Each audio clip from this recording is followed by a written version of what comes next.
Halo semuanya, perkenalkan nama saya Nasrullah. Saya dari Prodi Informatika, Grup 7 untuk mata kuliah ICT. Ya, saya ingin menjelaskan rangkuman modul 1 tentang revolusi 1 hingga 5. Langsung saja saya mulai. Revolusi industri adalah sebuah fenomena yang sudah terjadi sejak tahun 1750 hingga 1850, yang merupakan sebuah perubahan besar yang terjadi pada cara manusia dalam mengelola sumber daya yang ada, sehingga banyak sektor yang mengalami perubahan berdampak besar bagi kondisi sosial, ekonomi, hingga budaya di seluruh dunia. Langsung saja saya jelaskan revolusi 1. Revolusi Industri 1 pertama kali muncul di Britania Raya pada abad ke-18 tahun 1750 sampai 1850 dan pada akhirnya tersebar ke berbagai negara yang ada di seluruh dunia. Revolusi ini ditandai itu dengan penemuan mesin uap yang digunakan dalam proses produk sebuah barang. Dengan adanya mesin uap, segala proses produk yang ada menjadi lebih efisien, mudah, dan juga murah. Yang sebelumnya peralatan kerja memiliki ketergantungan terhadap tenaga kerja, sumber daya manusia, dan makhluk hidup, contohnya hewan. Namun dengan adanya penemuan tersebut memiliki dampak lain terhadap lingkungan, yaitu pencemaran lingkungan akibat asap yang keluar dari mesin uap, serta limbah pabrik akibat penggunaan mesin uap. Tetapi di sini lain revolusi berhasil mendongkrak perekonomian yang ada di beberapa negara di seluruh dunia. Contohnya itu bisa mendongkrak perekonomian 6%. Revolusi industri kedua yang saya ingin jelaskan dikenal dengan revolusi teknologi penemuan tenaga listrik pada abad ke-20. Penemuan pembangkit tenaga listrik serta motor pembangkaran dalam combustion chamber ini menandakan terjadinya revolusi 2 yang memicu berbagai kemunculan teknologi baru seperti mobil, pesawat terbang, pesawat telepon, dan banyak lagi yang mempengaruhi kemajuan seluruh dunia secara signifikan. Pada era revolusi ini terjadinya perkembangan pada manajemen bisnis yang membuat semakin besarnya kemungkinan untuk meningkatkan efektivitas serta efisiensi berbagai fasilitas yang ada di industri. Setiap individu ataupun pekerja hanya berfokus pada pekerjaan di bagian tertentu dan disusun berdasarkan urutan yang jelas. Untuk menciptakan sebuah produk dari proses yang berlangsung akan lebih efisien dan cepat. Saya lanjut untuk revolusi industri ketiga. Revolusi industri ketiga terjadi pada abad ke-20, ditandai dengan adanya teknologi digital seperti internet dan berbagai mesin yang dapat bergerak dan juga berpikir secara otomatis. Puncak revolusi ketiga yang membuat ruang serta waktu yang tidak lagi menjadi sebuah jarak. Dibandingkan dengan revolusi sebelumnya, revolusi 3 bisa disatukan keduanya, di mana era digital yang terjadi mengusung waktu yang sebenarnya atau sisi kekinian. Lanjut. Hasil revolusi 3 yaitu teknologi komputer, munculnya akses internet, penggunaan berbagai peralatan elektronik, smartphone, inovasi pada sistem perangkat lunak, serta inovasi pengembangan sumber energi baru. Kemajuan teknologi saat ini berkembang dengan sangat pesat. Lanjut. Namun dengan adanya revolusi ini sendiri, banyak industri pabrik yang lebih memilih untuk menggunakan mesin dibandingkan tenaga manusia, yang membuat peluang lowongan tenaga kerja semakin sempit dan bisnis dengan dasar teknologi pun semakin banyak. Lanjut, revolusi keempat. Revolusi keempat merupakan sebuah revolusi di mana manusia telah menemukan pola baru, sehingga mengancam berbagai perusahaan yang lebih konvensional yang terjadi pada abad ke-24. Dengan adanya revolusi 4, ukuran perusahaan bukan lagi menjadi sebuah jaminan, tetapi bagaimana sebuah perusahaan dapat beradaptasi dan memiliki kelincahan untuk mencapai tujuan serta prestasi yang ada.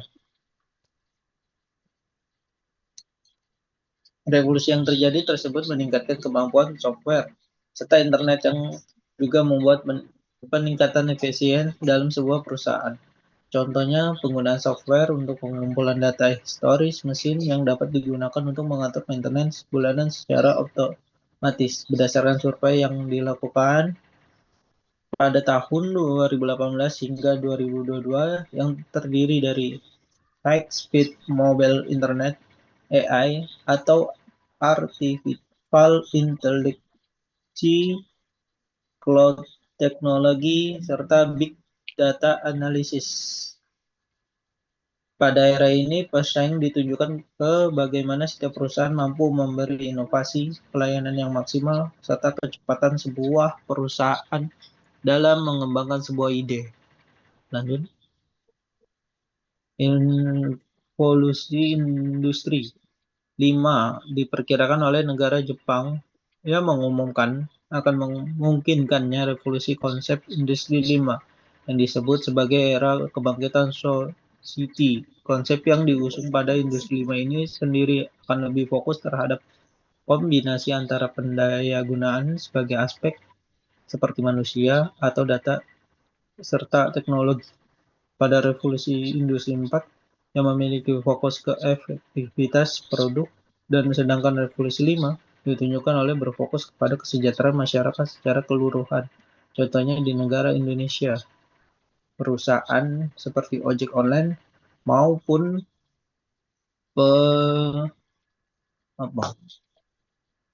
penggalangan dana.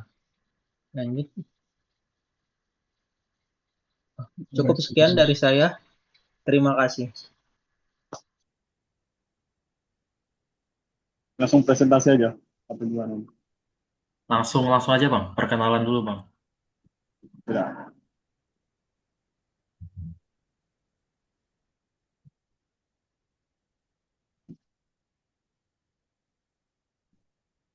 Perkenalkan, nama saya Rahmat Ramadan. Saya akan mempresentasikan apa itu penerapan TIK di masyarakat. Pendahuluan, apa itu TIK? Teknologi Informasi dan Komunikasi mencakup semua teknologi yang digunakan untuk menangani dan menyampaikan informasi. Mengapa TIK itu penting? TIK telah menjadi bagian integral dari kehidupan modern, mengubah cara kita bekerja, berkomunikasi, belajar, dan berinteraksi. Tujuan memahami bagaimana TIK diterapkan di berbagai aspek masyarakat, dampaknya terhadap kesejahteraan. TIK dalam pendidikan, e-learning, platform pembelajaran online, video pembelajaran, dan sumber daya digital. 2. Manfaat akses pendidikan yang lebih luas, pembelajaran yang fleksibel, dan meningkatkan interaktivitas. Contoh penggunaan platform seperti Ruang Guru, Genius, atau Google Classroom. TIK dalam kesehatan, telemedicine, konsultasi medis jarak jauh, pemantauan kesehatan online, dan aplikasi kesehatan. Kedua, manfaat akses layanan kesehatan yang lebih mudah, terutama di daerah terpencil, efisiensi waktu dan biaya. 3. Contoh aplikasi Halodoc, Halodokter, atau penggunaan wearable device untuk memantau kondisi kesehatan. TIK dalam ekonomi, yang pertama e-commerce, platform jual beli online, pembayaran digital, dan pemasaran online. Manfaat peluang bisnis yang lebih luas, peningkatan efisiensi interaksi, dan akses pasar lebih global. Contoh penggunaan platform seperti Tokopedia, Shopee, atau Bukalapak. TIK dalam pemerintahan, pertama government, layanan publik online, sistem informasi pemerintahan, dan partisipasi masyarakat dalam kegiatan publik. Kemudian manfaat peningkatan transparansi, efisiensi pelayanan publik, dan partisipasi masyarakat yang lebih aktif. Contohnya penggunaan platform seperti Lapor, Jakarta Smart City, atau situs web pemerintahan. TIK dalam transportasi. 1. Aplikasi transportasi layanan transportasi berbasis aplikasi, sistem navigasi, dan manajemen lalu lintas. Kedua, manfaat, kemudian akses transportasi, efisiensi waktu perjalanan, dan pengurangan kemacetan. Contohnya, penggunaan aplikasi seperti Gojek, Grab, atau Google Maps.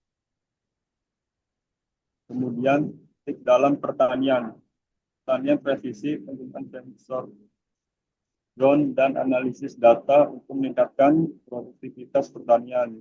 Kemudian manfaat peningkatan hasil panen, efisiensi penggunaan sumber daya, dan pengurangan dampak lingkungan. Contohnya penggunaan drone untuk memantau lahan, sensor tanah untuk pengukuran kelembapan, atau aplikasi pertanian. Dalam lingkungan, pemantauan lingkungan, penggunaan sensor dan sistem informasi geografis untuk memantau kualitas udara, air, dan tanah. Manfaatnya pengambilan keputusan yang lebih baik, pengolahan lingkungan, deteksi dini masalah lingkungan, dan peningkatan kesadaran masyarakat.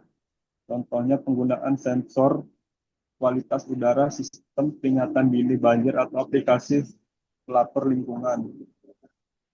Dalam keamanan, satu, sistem keamanan terpadu, penggunaan CCTV, sistem alarm, dan analis data untuk meningkatkan keamanan publik. Kedua, manfaat pencegahan kejahatan, penegak hukum yang lebih efektif, dan peningkatan rasa aman masyarakat. Contohnya penggunaan CCTV di ruang publik, sistem alarm rumah, atau aplikasi pelapor kejahatan.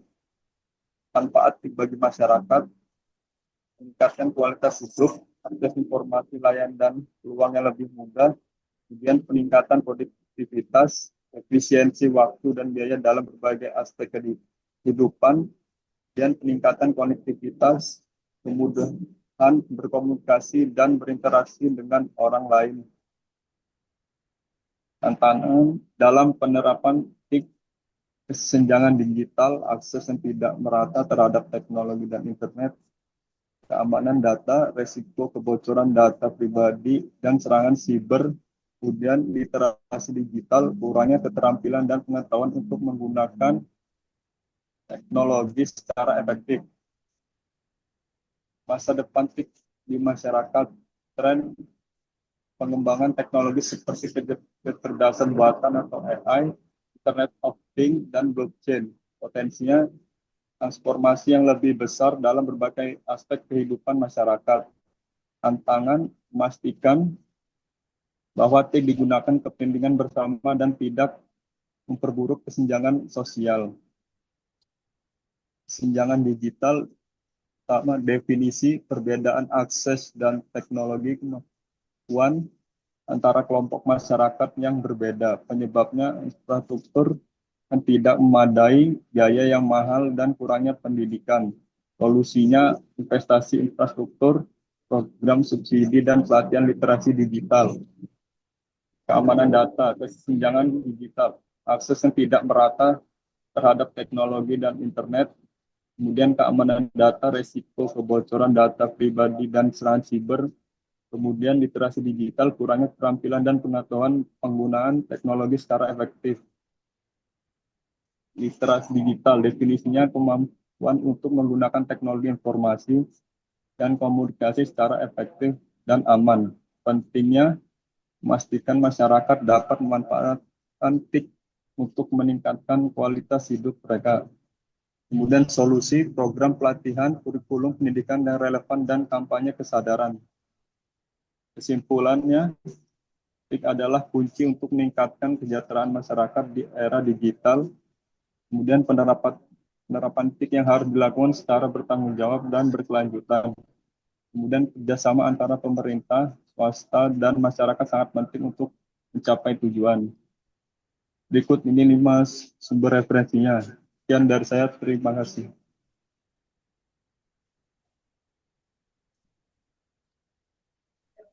Oke, Bang. Thank you. Udah, Bang. Bang Dava gimana? Pindah di istilah di sini saya akan menjelaskan tentang penerapan TIK di berbagai sektor. Next.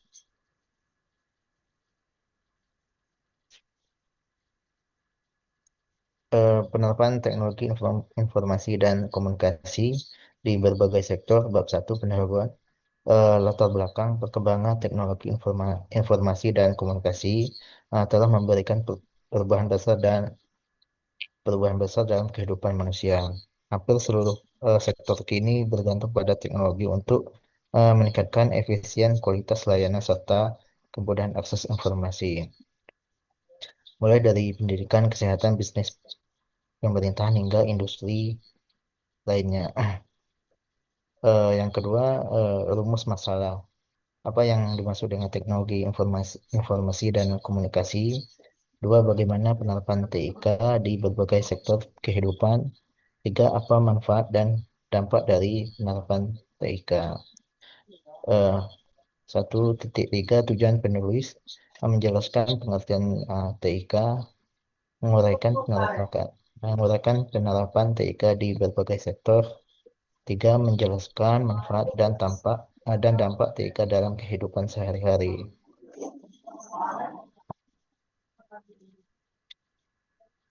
1.4 manfaat penulis. Makalah ini diharapkan dapat memberikan pengetahuan mengenai penerapan TIK di berbagai bidang sehingga pembaca memahami perannya dalam berkembang teknologi modern. Bab yang kedua, pembahasan 2.1 pengertian teknologi dan informasi dan komunikasi. Teknologi informasi dan komunikasi adalah teknologi ini digunakan untuk mengolah, menyimpan, mengirim, dan menyebarkan informasi melalui perangkat elektronik. TK mencakup komputer, internet, perangkat mobile, aplikasi sistem informasi, jaringan, dan berbagai teknologi digital lainnya. 2.2 penerapan TK di berbagai sektor. 1. Sektor pendidikan. Di sini ada pembelajaran daring, ada aplikasi Zoom atau Google Meet. Yang kedua, penggunaan platform LMS seperti Google Classroom dan Moodle, e-book, e-learning, dan digital library. Administrasi akademi dan berbasis sistem informasi. Next. Yang kedua, di sini ada sektor kesehatan, rekaman medis elektronik, telemedicine untuk konsultasi kesehatan online, sistem antrian rumah sakit berbasis aplikasi, alat kedokteran modern seperti CT scan, MRI, dan robot medis.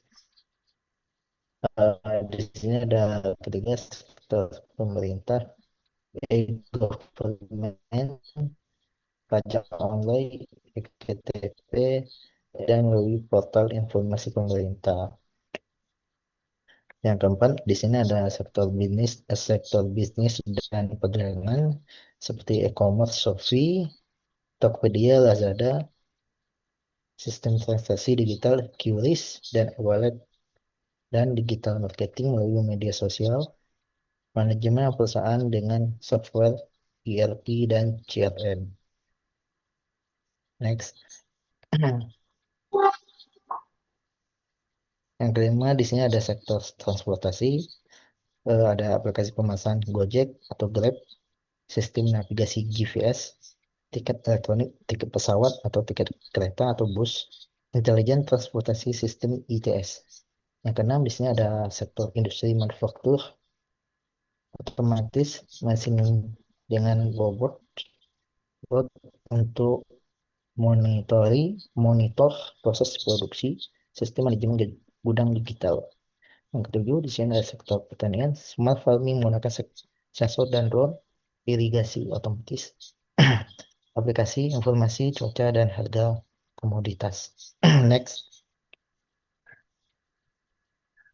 2.3 di sini ada manfaat penerapan TIK, mempercepat akses informasi, meningkat produktivitas dan efisien, memudahkan komunikasi jarak jauh, meningkatkan kualitas layanan publik, membuka peluang bisnis dan inovasi baru.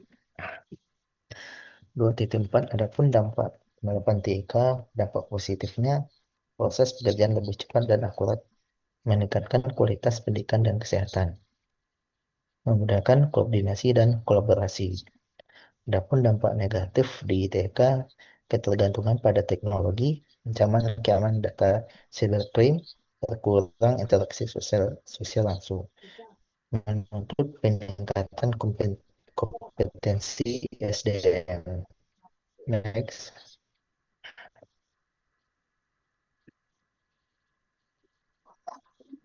Next. Bab yang 3 penutup 3.1 kesimpulan teknologi informasi dan komunikasi memiliki peran yang sangat penting dalam mendukung berbagai aktivitas manusia di hampir seluruh sektor kehidupan seperti pendidikan, kesehatan, pemerintah, bisnis, transportasi, industri hingga pertanian. Penerapan TIK mampu meningkatkan aktivitas dan efisiensi kerja, mempercepatkan proses penyampaian informasi, mempermudahkan komunikasi jarak jauh, serta membuka peluang inovasi baru di berbagai bidang.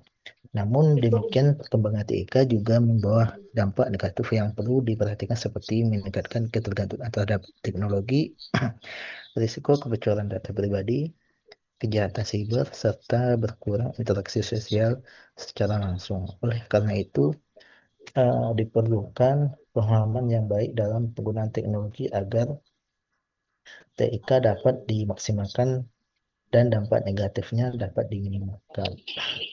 3.2 Adapun saran agar pemanfaatan teknologi informasi dan komunikasi TIK dapat berjalan optimal, diperlukan penggunaan yang bijak dan bertanggung jawab. Penggunaan diharapkan terus meningkatkan literasi digital melalui pelatihan pendidikan serta pemahaman mengenai keamanan informasi. Selain itu, pemerintah dan lembaga terkait perlu menyediakan infrastruktur yang memadai, aman, dan mudah diakses oleh masyarakat. Dan upaya pencegahan terhadap dampak negatif seperti perlindungan data pribadi, edukasi mengenai etika digital, dan meningkatkan kewaspadaan terhadap ancaman cyber. Jika harus terus ditingkatkan, dengan demikian masyarakat dapat memanfaatkan TIK secara efektif untuk mendukung kegiatan sehari-hari serta menghadapi perkembangan teknologi yang semakin pesat. Next. Ya, mungkin itu aja yang dapat saya sampaikan. Terima kasih. Selanjutnya oleh Bang Saleh. Oke, terima kasih. Perkenalkan, nama saya Muhammad Saleh Salahuddin. Di sini saya akan menjelaskan tentang database dan ICT literasi. Boleh dilanjut? Oke, di sini ada gambar. Gambar ini sebenarnya gambar piramida. Yang di bawah itu data, terus selanjutnya ada information, dan selanjutnya ada knowledge, sehingga akhirnya ada wisdom. Ini disebut piramida DIKW, merupakan sebuah kerangka konseptual yang menggambarkan bagaimana data mentah dapat ditransformasikan menjadi informasi yang sangat bermakna. Kemudian berkembang menjadi pengetahuan yang dapat ditindaklanjuti hingga akhirnya mencapai tingkat tertinggi, yaitu wisdom. Terus data sendiri adalah fakta-fakta mentah yang bisa berupa angka, huruf, atau simbol, dan lain sebagainya. Next.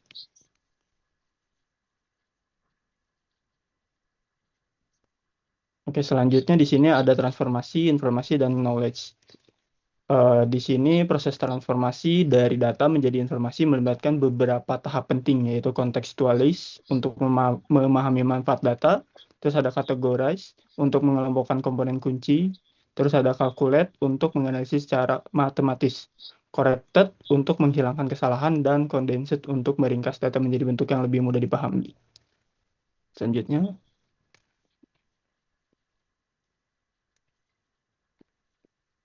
Selanjutnya ada elemen data logis. Itu di dalam pengelolaan database, data secara logis dapat dibagi menjadi beberapa tingkatan yang disebut elemen data logis. Kemudian dari karakter sebagai elemen paling dasar, kemudian field yang merupakan kumpulan karakter, lalu record yang merupakan kumpulan field.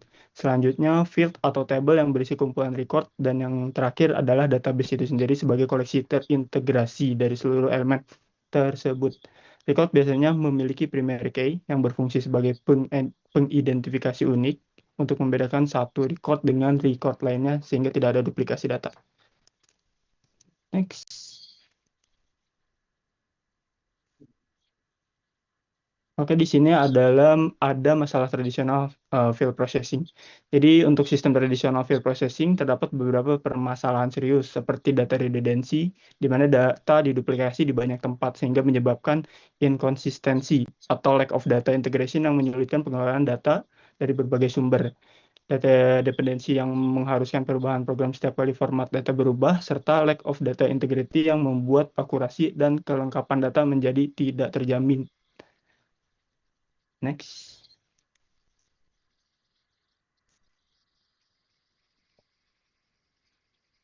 Oke, jadi dari yang sebelumnya kita ada solusinya yaitu di BMS. Di BMS adalah hadir sebagai solusi modern yang berfungsi sebagai jembatan antara pengguna dengan database sehingga memudahkan proses pembuatan, pengelolaan, dan penggunaan database secara efisien dan efektif dalam sebuah organisasi. Jadi keunggulan dari BMS ini meliputi konsolidasi data, terus ada multi-user, independence, data integrity, dan reduce redundancy. Next.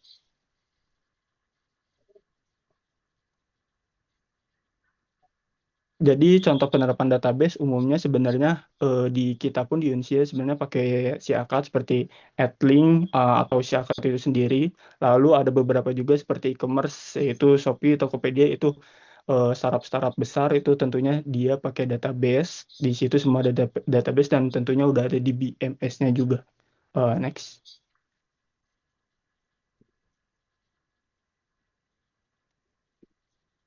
Oke, jadi kesimpulannya database itu merupakan komponen yang fundamental dalam pengelolaan data digital. Database memungkinkan penyimpanan data secara terstruktur, efisien, dan terintegrasi. Piramida DIKW yang tadi itu di slide pertama itu sangat bermanfaat untuk pengelolaan dari data, terus informasi, knowledge, jadi wisdom yang itu sangat berarti sekali. Lalu DBMS ini hadir sebagai solusi yang modern untuk mengatasi masalah-masalah yang ada di pemrosesan data sebelumnya seperti itu. Dari saya cukup sekian sih. Terima kasih. Selanjutnya, Bang Dapas. Oke, suara saya ada, Bang? Ada, Bang. Silakan. Assalamualaikum warahmatullahi wabarakatuh. Perkenalkan, nama saya Dava Ramadhan Distio dari Prodi Informatika. Akan mempresentasikan tentang Business Intelligence dan Data Warehouse. Definisi menurut para ahli. Menurut Steve Williams pada tahun 2001, di dalam bukunya yang berjudul The Profit Impact of Business Intelligence merupakan gabungan antara konsep, pendekatan, metodologi, dan produk dalam bentuk software untuk mengelola dan manajemen data-data perusahaan menjadi informasi. Definisi umumnya, Business Intelligence adalah serangkaian proses, teknologi, dan praktik terbaik untuk mengumpulkan, mengelola, dan menganalisis data organisasi menjadi wawasan yang dapat ditindaklanjuti. Next.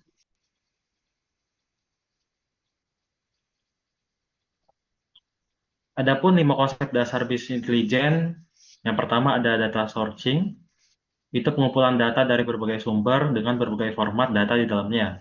Yang kedua ada data analisis, data-data yang terkumpul pada Business Intelligence dianalisis untuk memperoleh informasi sesuai kebutuhan dan organisasi bersangkutan. Yang ketiga ada situation awareness, kepedulian dan kewaspadaan terhadap berbagai situasi baik dan buruk yang mungkin terjadi pada organisasi dengan dampaknya. Yang keempat ada risk analis, kemampuan untuk dapat menganalisis sejumlah resiko yang akan mungkin terjadi sehingga resiko ini dapat dihindari sejak awal. Yang kelima ada decision support, dukungan di dalam pengambilan keputusan mengenai perbedaan mendasar antara business intelligence dengan artificial intelligence. Next.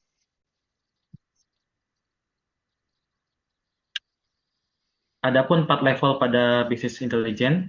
Yang pertama ada level operasional. Dan yang kedua ada level akuisisi data.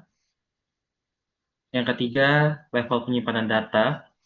Yang keempat, level analisis data. Next.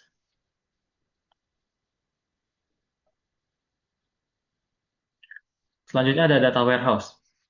Menurut Inmon, Data warehouse merupakan sebuah koleksi data yang memiliki karakteristik subject-oriented, integrated, time-variant, dan non-volatile untuk mendukung proses pengambilan keputusan oleh manajemen. Subject-oriented adalah data berdasarkan subjek tertentu yang dipandang penting bagi organisasi. Contoh, subjek mengenai pelanggan, penjualan produk, dan lain-lain. Integrated adalah data dari berbagai sumber diekstrak, ditransformasi, dan diintegrasikan ke dalam data warehouse. Time variant, data yang disajikan berupa data historis yang berubah sesuai waktunya. Non-volatile, data tidak mengalami perubahan setiap saat seperti pada perubahan database operasional. Next.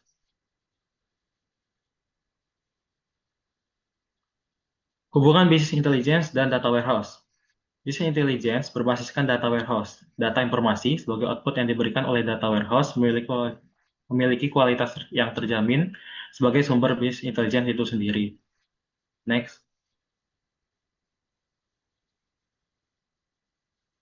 Adapun 5 langkah pada business intelligence dan data warehouse. Yang pertama ada register, yang kedua ada collect, yang ketiga ada analyze, yang keempat ada distribute, yang kelima respond. Next. Contoh hubungan antara business intelligence dan data warehouse. Contoh hubungannya adalah dapat berupa online analysis, processing, atau OLAP, dan Customer Relationship Management, CRM. Di dalam implementasi OLAP, data warehouse dapat bertindak sebagai sistem yang bertugas untuk mengumpulkan data-data transaksional dari berbagai sumber data sebelum kemudian diolah dan dianalisis. Next. Oke, mungkin sekian itu presentasi dari saya. Terima kasih. Selanjutnya, Bang. Baik, Silakan. oke. Selamat malam. Perkenalkan lebih dulu.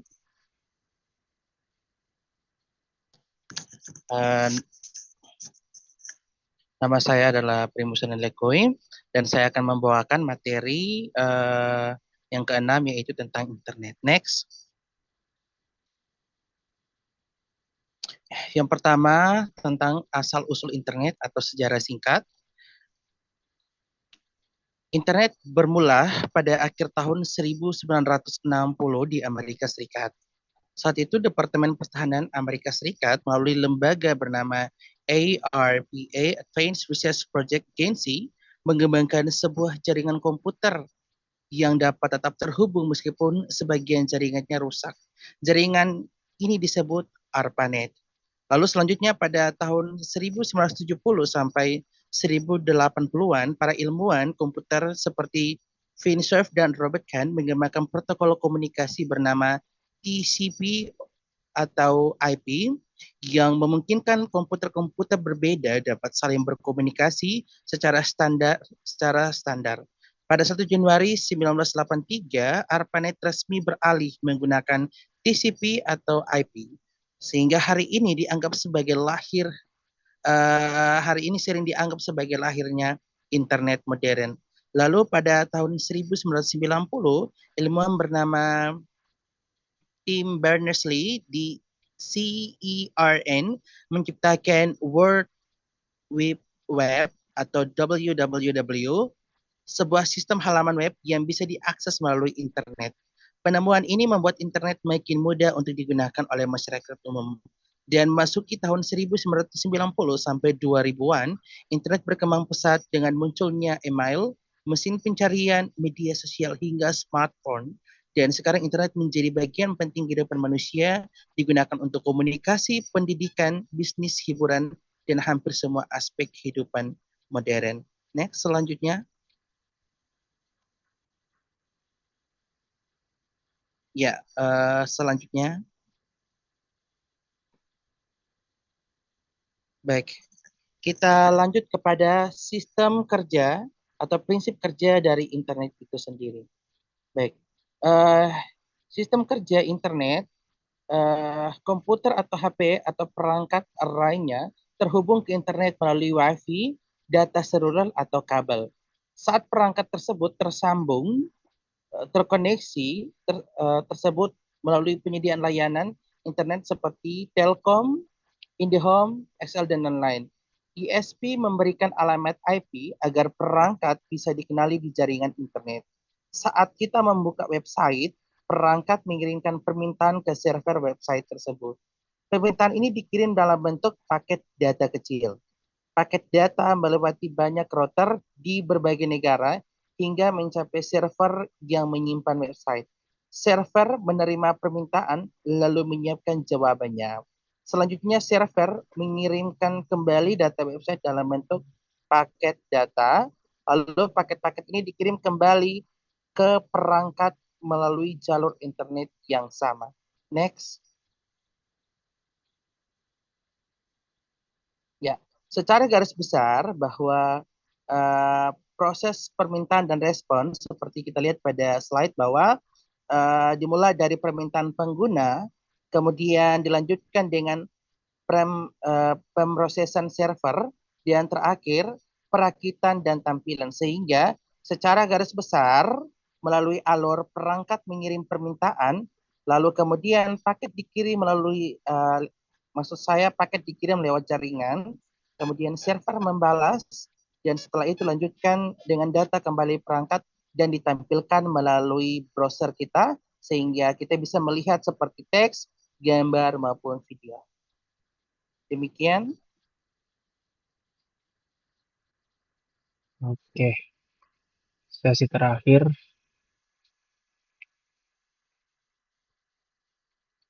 Sesi 7, perkenalkan, nama saya Muhammad Rizky Nur Wahid. Kali ini saya ingin menjelaskan tentang data mining dan big data.